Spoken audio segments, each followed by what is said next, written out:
La paciente 143 estaba clínicamente muerta. Así podría empezar este informe. Buenas noches, bienvenidos a La Noche del Misterio. Caso hospitalario, y ustedes dirán, ya hemos oído estas historias, algo va a ocurrir seguro, un desdoblamiento, Esperen, esperen porque lo que es completamente anormal es el tipo de historia, los documentos de alguna forma que se extraen de esta experiencia ocurrida en España y sobre todo que una autoridad mundial en la materia lo cuente. ¿Y cómo lo cuenta? ¿Cómo lo cuenta? Les hablo de alguien, él mismo se va a presentar. Les hablo de alguien que ha sido pionero en varias técnicas de cirugía en este país. Les hablo de alguien que ha estado como protagonista en la práctica de algunos de los más complicados trasplantes en este país. Les hablo de alguien que cualquier médico tiene que tratar como un referente. Por cierto, era escéptico en cuanto a estas historias misteriosas. Pero saben, queridos amigos, no hay nada más apasionante que cuando el escéptico, precisamente él, se encuentra con la llamada del misterio. Vamos allá.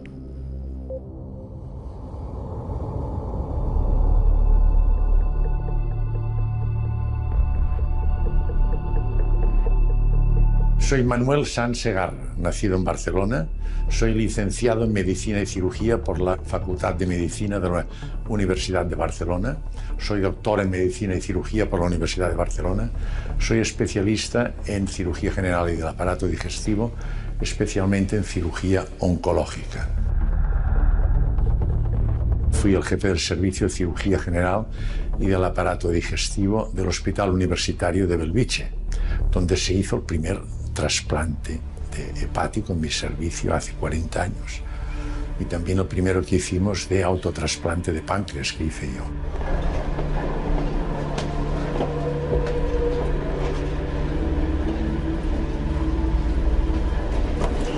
Como médico, nuestra formación se fundamenta en el método científico cartesiano y newtoniano.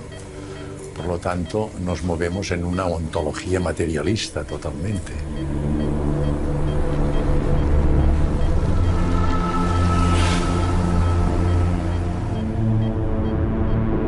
A mí una vez me llamó la atención pues, que enfermos que diagnosticábamos de muerte clínica por diversas causas, es decir, que estaban en paro cardíaco, paro respiratorio, sin reflejos y sin actividad mental, pues coincidiendo exactamente con el intervalo de tiempo de muerte clínica, estos pacientes se conseguíamos recuperar, pues algunos de ellos nos manifestaban una serie de vivencias y experiencias que a mí me llamaron muchísimo la atención. Una chica joven, sanitaria, que trabajaba en nuestro hospital y que nos conocía, pues tuvo un gravísimo accidente de circulación. La trajeron a nuestro hospital y entonces en el traslado, al entrar, pues la paciente presentó un paro cardiorrespiratorio. El diagnóstico de ingreso fue de muerte clínica.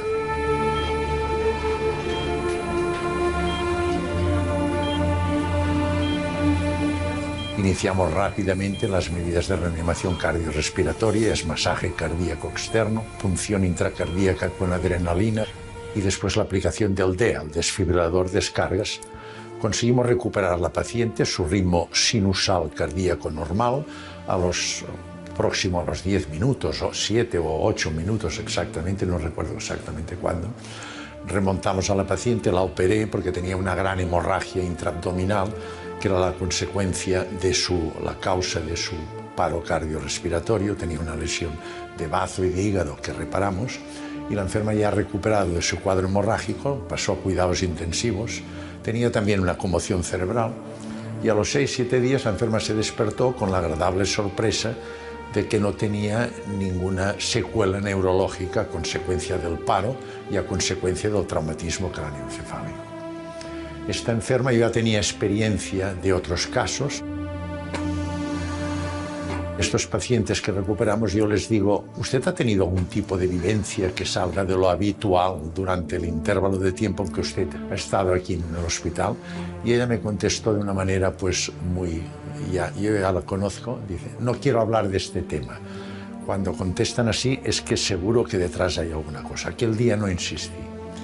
Y en otra ocasión, pues le dije, usted vino aquí pues en una situación muy comprometida después de un grave accidente. Y ella me cortó bruscamente. Me dijo, no es necesario que me cuente nada, que yo vi todo lo que pasó. Tenía ya una prueba clarísima de que esta enferma había tenido una experiencia cercana a la muerte. Yo le dije que tenía mucho interés en que me lo contara.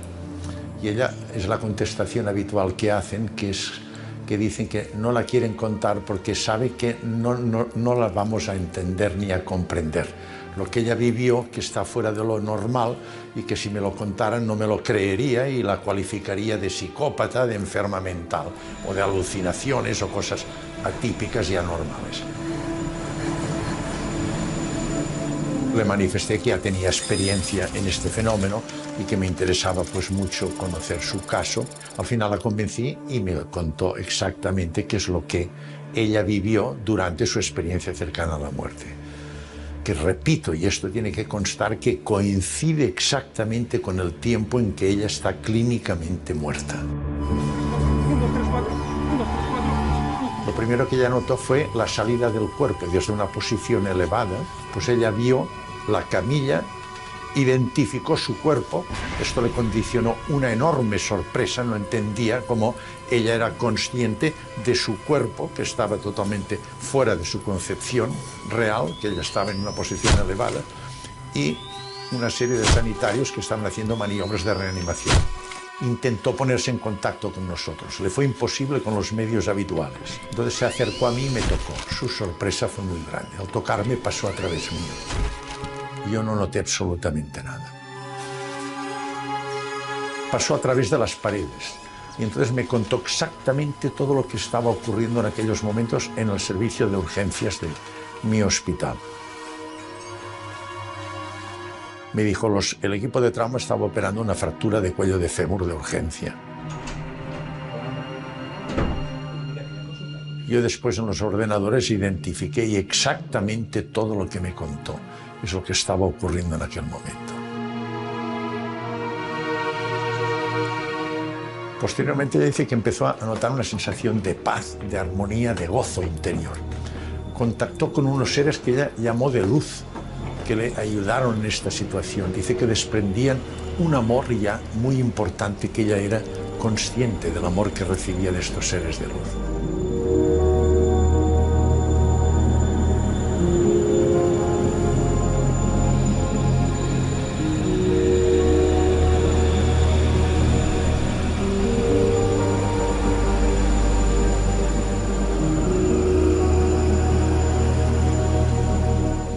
Contactó con su madre, que hacía tiempo que había fallecido. Tuvo una alegría inmensa al poder contactar con su madre. Se convenció que su madre, aunque físicamente había muerto, persistía en otra dimensión. Y finalmente tuvo la visión de la luz, que esto lo dicen todos. Y esta luz le atrajo, y cuando llegó esta luz, la sensación de paz, de armonía, de gozo, especialmente amor, insisten muchísimo. Alcanzó unos dinteles jamás vivenciados en la dimensión humana. Estando en esta situación tan placentera, tuvo como si fuera en una pantalla, vio los hechos más importantes de su vida, tuvo una revisión de su vida pasada. Y finalmente, encontrándose así, pues los seres de luz le dijeron que tenía que volver a su cuerpo porque no había terminado el ciclo en la dimensión humana, que es tridimensional. Ella estaba en otra dimensión, bidimensionalmente estaba ella. Ella se negó, esto es muy típico. Dijo, no quiero volver, yo estoy tan bien que no quiero volver. Dice, el otro lado, aquello sí que es un auténtico drama, de sufrimientos, de problemas. Digo, esto es una sensación de paz y de armonía jamás vivenciado. Pero entró. Volvió con cierta brusquedad. Les tengo que decir que honestamente, con mi formación, y yo no encontraba una explicación, tanto a la causa como al mecanismo íntimo.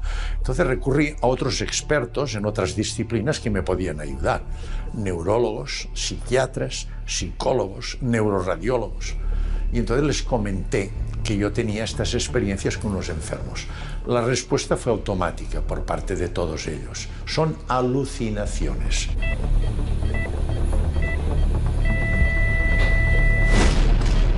Entonces yo le dije, bueno, comparemos. Las experiencias tienen una estructuración lógica. ¿Cómo son las alucinaciones?, le pregunté al psiquiatra.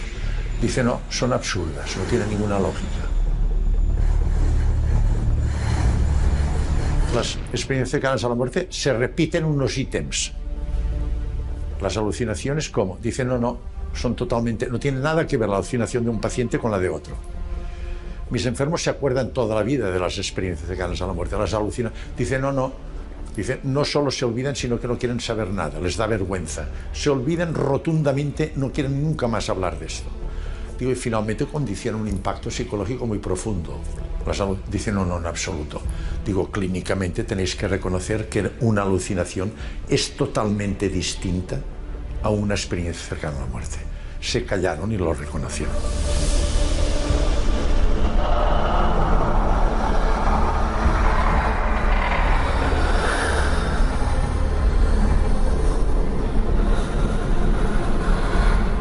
Os daréis cuenta que por una serie de datos, lo que es la alucinación, lo que vosotros defendéis según el método científico de la experiencia cercana a la muerte, que la queréis englobar o cualificar como una alucinación por un trastorno neurológico, no tiene nada que ver ni por su clínica, ni por la resonancia magnética funcional, ni por lo que está explicando con una alucinación. Ellos se callaron y yo salí de allí más convencido que nunca que una experiencia cercana a la muerte no tiene absolutamente nada que ver con una alucinación.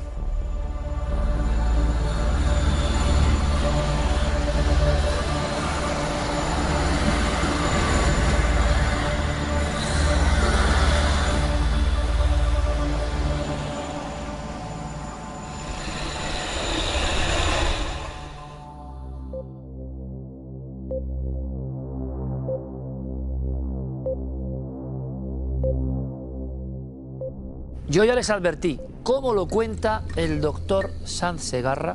¡Pum! O sea, con una rotundidad que uno puede pensar lo que quiera pensar. Este hombre, este galeno, lo tiene muy claro y el caso es excepcional. Y por si faltaran pocos elementos, ya lo han visto, sus credenciales en la pura ciencia metódica, salvando la vida a mucha gente. Pero eso no quita para que él nos cuente con esta tremenda capacidad comunicativa, con esta seriedad, con este impacto, un caso que nos ha dejado, pero que en el fondo es uno de tantos. Lo que pasa es que muy bien estudiado, muy bien narrado. Con nosotros la doctora Luján Comas, que ustedes conocen, sé que muy bien, que estuvo 32 años en el Vall d'Hebron, que perteneció al equipo pionero del trasplante bipulmonar en España, y lo remarco porque el doctor Segarra también ha sido pionero en otro tipo de trasplantes. O sea, ¿de qué clase de especialistas estamos hablando? Oiga. Pero Luján ahora es presidenta de una fundación. Tiene mucho que ver con todo esto. Luján, bienvenida como siempre, doctora. Estoy encantada. Muchas gracias, Iker, por invitarme al programa. ¿Qué fundación es esa? La Fundación ICLOBI, que es el lobby de la conciencia. El fundador es el doctor Xavier Melo, que tuvo una experiencia cercana a la muerte en su juventud, y su idea era hacer esta experimentación de las ECMs en los hospitales hace 20 años. Fue imposible. Y ahora creó la fundación. Y esa fundación intentamos llevar conciencia a través de la divulgación de los cursos, a través de la investigación. Piensa que tenemos 10 hospitales de habla hispana, tenemos 8 hospitales en España que han pasado comité ético, comité de investigación, como si fuera cualquier medicamento. Para explorar sobre esto. Sobre lo que era un tabú hace nada, doctora. Lo que era un tabú. O sea que yo agradecer a todo el personal médico y enfermería que nos apoyan en esto, porque lo hacen de manera desinteresada y por la ciencia, creyendo o sin creer. pero queriendo ver qué pasa ahí, porque lo que nos han enseñado hasta ahora es que el cerebro es el productor de la conciencia, pero hay ejemplos como este que nos ha contado el doctor Sansegarra, que dices, bueno, pero el cerebro en el paro no recibe sangre y es un órgano muy sensible y en pocos segundos cae en inconsciencia cuando no le llega sangre con oxígeno. Y si su función es la conciencia, ¿cómo es posible que en ese momento que está inconsciente te digan los pacientes, en este caso no lo han dicho, pero suele ser una sistemática, que se sienten con una conciencia mucho más plena que en toda su vida consciente? Y están como el resto de su vida intentando volver a tener esa conciencia. Qué interesante, doctora. Doctor Gaona, uno de los que, a pesar de todos los tabúes, lo saben perfectamente, ha estado siempre pico y pala con sus trabajos, indicando que esto existe, que es una verdad y que hay que investigarlo. Doctor, bienvenido. ¿Qué tal, Iker? ¿Qué tal, hace compañera? nada, impresionante el caso, sí. Hace nada, Doc, hace nada, cuando hablábamos del especial que hicimos 16 almas, al que siempre recurrimos, porque sinceramente creo que es uno de los mejores trabajos que hemos hecho, Eduardo Strauch, todos los protagonistas hablaban que si tú le quitas y le pones, es el mismo caso de alguna manera, con sus características, de una paz extraordinaria, de una claridad extraordinaria, de una comprensión extraordinaria, de una placidez extraordinaria, y que luego cuando vuelven a la vida se pasan toda la vida buscando eso. Es brutal, ¿o no? Es totalmente brutal y se corresponde por empezar a dar algún retazo con estados alterados de conciencia. Esos estados alterados de conciencia pueden tener muchísima proyección, desde unas cosas más de andar por casa, por así decirlo, y otras que tienen una intensidad y una profundidad espiritual brutal. Dentro de esa intensidad espiritual y sobre todo en aquellas personas que no solamente están versadas en ello, sino que lo han practicado, se ven muchas veces hasta sobrepasadas o sorprendidas por el alcance, porque pueden tener experiencias inexplicables, inefables, que es lo típico de las experiencias cercanas a la muerte. En este caso, por ejemplo, el que acabamos de ver, la verdad que es un caso sorprendente. Afortunadamente, no es el único caso. La doctora Luján seguro que tiene muchísimos más casos, igual que yo, tenemos montones de casos. Es que entre los dos tenéis cientos y cientos de casos. ¿Cómo es posible que alguien, sobre todo durante una experiencia extracorpórea, el salir fuera del cuerpo, una experiencia disociativa, alguien pueda tener de alguna manera datos, conciencia, pero en el sentido más literal de la palabra, de lo que, por ejemplo, puede estar sucediendo en otra habitación? Este es el gran caso, doctor Luján, que se buscaba, Parnia, poner pruebas, elementos encima de un armario invisible para que el cuerpo lo vea. Exacto, todo eso se ha intentado y este es el caso, digamos, paradigmático, ¿no? La mujer describió cosas y operaciones que se estaban haciendo en el hospital, pero que ella no podía conocer. Claro, yo estuve con Parnia en el Stony Brook, en Estados Unidos, en Nueva York. De hecho, salimos por ahí y me debe todavía una ronda de cervezas, Parnia.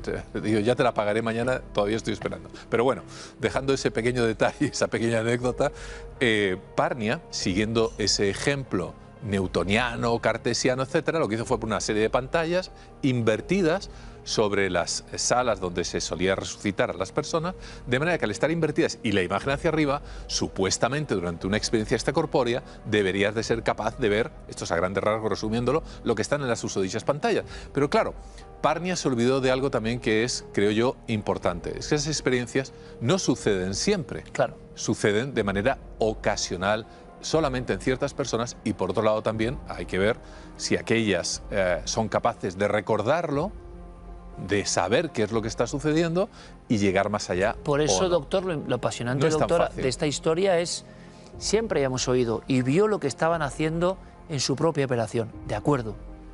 Pero claro, ver lo que pasaba atravesando supuestamente con esa conciencia desconocida o diferente, atravesar las paredes, los tabiques y describir, y que luego los doctores tengan que comprobar que esas operaciones concretas estaban produciendo, hombre, es un caso tan mayúsculo que vosotros incluso lo habéis empleado, ¿no?, en alguna ocasión.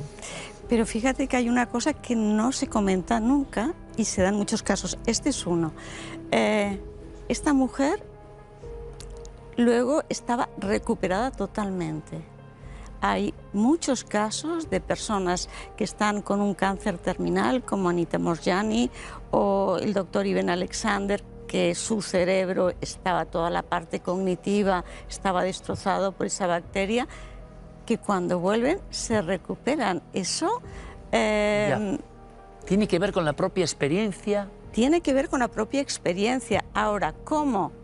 No sabemos. Posiblemente el campo que está previo a la materia se reorganiza en esa otra dimensión y es como si tiene el programa bien puesto y llega aquí y se acaba de recomponer, ¿no? Pero no se habla de esto y a mí me parece increíble. ¿Y tienes más casos en la base de datos amplísimo donde haya esta visión, digamos, que nos puede sorprender a todos, periférica, donde se describen cosas que la paciente no podía conocer? Por supuesto, por supuesto. Es una realidad que se da de vez en cuando, cada X casos se da. Se da, pero no solo es eso, es que oyen, ven, tocan. Yo me he encontrado con 2 casos que tienen el sentido del gusto también, que les alimentan. Es como si hacen una cirugía fuera, en ese otro nivel, y les restauran. O comen alguna cosa, te dicen el sabor, la textura. Eso hay muy pocos casos que yo me haya encontrado, pero están. O sea que no solo es los órganos que creemos físicos, sino también los sentimientos, saben lo que tú sientes, saben lo que tú piensas. Hay una comprensión diferente de las cosas cuando se está en este estado. Hay una conexión total, es que todo es uno, todo es uno. Y cuando vuelven tienen ese sentimiento de que están todos unidos y por eso ese sentimiento altruista de ayudar a los demás, de tener más contacto con la naturaleza. He tenido algún caso que decía, es que no puedes ni cortar una planta. Se hipersensibiliza uno porque todo forma parte de lo mismo, ¿no? Y todo es vida. Todo es vida. Fijaos que de hecho, precisamente... hay cambios. Sí, claro, cambios muy importantes. La personalidad del individuo. Cambia muchísimo, ¿no? Hasta el punto de que es curioso y llamativo, por dar una pincelada de que no todo es tan positivo, o depende cómo se mire, ¿no? Y es que muchas parejas, cuando alguien ha tenido una experiencia cercana a la muerte, acaban teniendo problemas de convivencia. Porque la dimensión de las cosas ha cambiado. Cambia totalmente. Uno ya no es el mismo. Los parámetros con los que se relacionan, los parámetros espirituales, materialistas, etcétera, se ven en un momento dado, estos últimos, disminuidos en relación a los primeros. Entonces cambia la dinámica de la pareja de tal forma que el índice de divorcios, separaciones, etcétera, excepto que la otra persona se ajuste evidentemente a la nueva situación, pues es bastante elevado. Se ha visto un resplandor diferente. Y fíjate que tú conociste al doctor Canessa, doctor, y nos contaba, bueno, al final de uno de sus libros, y bueno, si hacemos alusión, pero es que tiene mucho que ver, yo se lo contaba a ellos, cuando acaba un libro, un doctor que es un cardiólogo infantil importantísimo, pero que de forma muy altruista se ha metido en 20.000 cosas que igual antes no hubiera hecho, todos los que sufrieron experiencias en los Andes saben que en mitad del infierno vieron cosas, un resplandor de conciencia diferente y que les ha cambiado y modificado.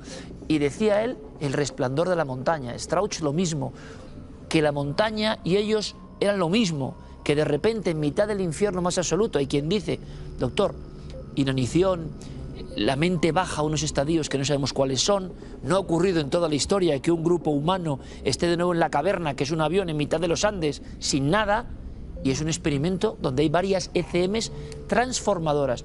Pero esta es del planeo, que siempre se ha contado, ¿no? Y que nunca sabíamos hasta qué punto. Aquí con estas autoridades hay que creer en lo que dicen 100% en este aspecto. Dentro de un hospital español, dando estos datos, ¿tú tenías en la base de datos ese tipo de casos, doctor? Sí. Donde ven lo que siempre se ha perseguido, ¿no? Se eleva la conciencia, pero no es un sueño solamente sino que ven cosas que no pueden ver. Claro, la gracia a nivel científico, si queremos seguir los parámetros ortodoxos, es que justamente se pueda comprobar este tipo de situaciones, porque si no, en definitiva, se transforma tan solo en una bella historia que puedes creer o no puedes creer. De todos modos, desde el punto de vista de la conciencia, también creo que es interesante subrayar que la realidad, lo que nosotros damos visado de realidad, no es otra cuestión la mayor parte de las veces que lo que recordamos y lo que reconstruimos, que le damos carta de realidad. ¿Qué porcentaje, doctora? Yo no sé si eso, o ambos, que habéis manejado muchísimas bases de datos de estos testimonios, ¿qué personas, no sé si es un porcentaje, no sé cómo decirlo, viven estas experiencias respecto a los que...? Pues hay hasta un 25%. ¿Uno de cada 4 personas puede estar relacionada con este tipo de experiencias? Mira, nosotros tenemos en este momento 23 casos, de los cuales hay 2 ECMs, hay 2 personas con ECM que no han tenido el paro, con lo cual no pueden entrar, y entra dentro de los parámetros que dice todo el mundo. ¿Por qué es este porcentaje? ¿Por qué no todo el mundo lo tiene? No lo sabemos. Yo al menos no lo sé, no sé si tú tienes alguna explicación. No lo sabemos. En ocasiones responde a esos flujos hormonales, a esos estadios en los que realmente está o no está tan cercano a la muerte, que esa es otra de las paradojas, porque en ocasiones la persona cree haber estado en una situación cercana a la muerte, pero realmente no ha estado en la susodicha ¿Y que ha sido un desdoblamiento previo? Sí, muchas veces hay una disociación, hay una experiencia extracorpórea que está causada, bueno, la disociación sobre todo suele estar regida por el grado de ensimismamiento, muchas veces la propia experiencia, pero también hay algo que tenemos que agregar, y es no por obvio, quiero dejar de decirlo. Estamos hablando de los que han tenido una experiencia cercana a la muerte y han vuelto a contarlo. ¿Qué pasó con aquellos que no pudieron volver? Claro. Perdóname. Claro, sí, nunca les podremos preguntar, ¿no? Pero en esos momentos últimos de su vida, ¿qué estaba sucediendo con esos cerebros que estaban, de alguna manera, y esta es una cosa interesante, es uno de los campos que más me gusta, y es ese cerebro que ya no está tuneado en las frecuencias, perdonadme la metáfora, normales, de repente empieza a captar, a fabricar, quizá es más sensible a otro tipo de realidades. Lo afirmo y a la vez hago la pregunta, ¿no? ¿Qué es lo que está sucediendo? Pues no siempre tiene que estar intoxicado, necesariamente, ¿no? Se ha visto que muchas veces los niveles de CO2 se encuentran dentro de límites normales, no se han utilizado otro tipo de drogas, como la ketamina, por ejemplo, y sin embargo, es muy firme en la discusión que tiene, que es muy interesante y muy bonita esa escena. El doctor que investiga esto, o se ha dado cuenta de esto, el psiquiatra que de alguna manera intenta decir que es alucinación, y el doctor sale de allí convencido de que no tiene nada que ver, y además lo explica muy bien, ¿eh? Sí. ¿Por qué no tiene nada que ver, según él, con la alucinación? ¿Lo compartes, Luján? Sí, totalmente, totalmente. Y una cosa que quería decir respecto a lo que tú estabas diciendo, que claro, por eso nosotros queremos hacer el estudio en hospitales donde haya un diagnóstico de un paro cardíaco que necesita reanimación. Eso es decir, importante. El cerebro no puede estar consciente. Entonces, esa vivencia tiene una importancia mayor que si puedes, por una enfermedad terminal o en tu casa, que no sabes lo que ha pasado, ¿no? El tema de los seres luminosos, sí, Luján, o de la presencia de un propio familiar dentro de esta experiencia, ¿también es un clásico? Es un clásico total. Total. Total. Y es un clásico total el amor tan enorme que sienten, la sensación de regreso a casa, pues lo que hemos dicho antes de la inefabilidad, no puedo explicarlo. No hay palabras para explicarlo. Y esto es lo que has dicho tú antes, que les cambia la vida. Entonces, lo bonito, en nuestro estudio son 8 años. El estudio tiene 3 fases, una al inicio, una a los 2 años y una a los 8 años. Y ver cómo ha cambiado la vida de estas personas. Qué bueno, el proyecto un poco de transformación. Doctor, sí, ¿se rompen por tanto un poco los tabúes en el sentido de que por lo menos en España, no quizá en otros países, éramos muy reacios en el ámbito puramente médico? Tú eres visto como un outsider totalmente, o varios doctores, ¿no? ¿Te acuerdas de Enrique Vila? Algunos de los pioneros les gustaba el asunto y se encontraban con una dinámica sorprendente.